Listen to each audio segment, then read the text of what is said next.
আসসালামু আলাইকুম, welcome back to my channel. কেমন আছেন সবাই? আমি তো আলহামদুলিল্লাহ ভালো আছি। তো আজকে আরেকটা ভিডিও নিয়ে চলে এলাম আমার রান্না নিয়ে।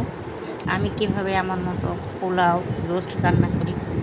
তো এই তো একটু পেঁয়াজ আর কিশমিশটা ভেজে উঠে আদা রসুন দিয়ে দিয়েছিলাম। পোলাও চাল ভাজা হয়ে গেছে, দিয়েছিলাম গরম পানি।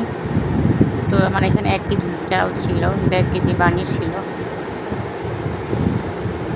তো পানিটা দিয়ে তারপরে দুধ দিয়েছিলাম 1 কাপের মতো, 1 কাপের বেশি আছে দুধ।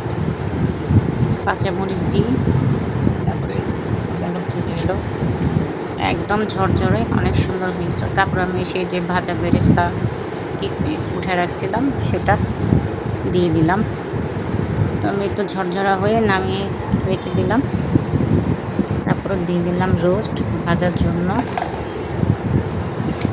একটা আমি ভেজে নিচ্ছিলাম হালকা করে, ভাজা হয়ে গেলে তারপরে চুলায় দিয়ে দিচ্ছিলাম আবারও তেল বেরেস্তা করার জন্য। পেঁয়াজ কিছুটা উঠে রেখে তারপর আমি পেঁয়াজ বাটাটা দিয়ে দিয়েছিলাম। আরও বাদাম ছিল, পরে একটু আদা রসুন দিয়ে দিলাম। যেহেতু আমার কাছে রেডি মশলাটা ছিল, তো রেডি মশলাটা দিয়ে দিলাম। ভাজা হয়ে যাচ্ছিল, তারপরে একটু মরিচ দিয়েছিলাম ঝালের জন্য, রোস্ট দিয়ে দিলাম। তারপরে আমি এটা দিয়ে টক দইটা দিয়ে দিয়েছিলাম। টক দইটা আমার নিজের বানানো ছিল।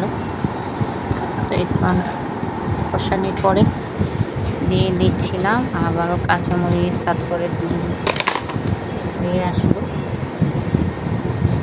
দিয়ে দিলাম বেরেস্তা। তারপরে এই তো খাবার দাবার রেডি করে প্লেটে দিয়ে দিলাম। আজকে আমার ভিডিও এ পর্যন্তই। সবাই ভালো থাকবেন, আল্লাহ হাফেজ।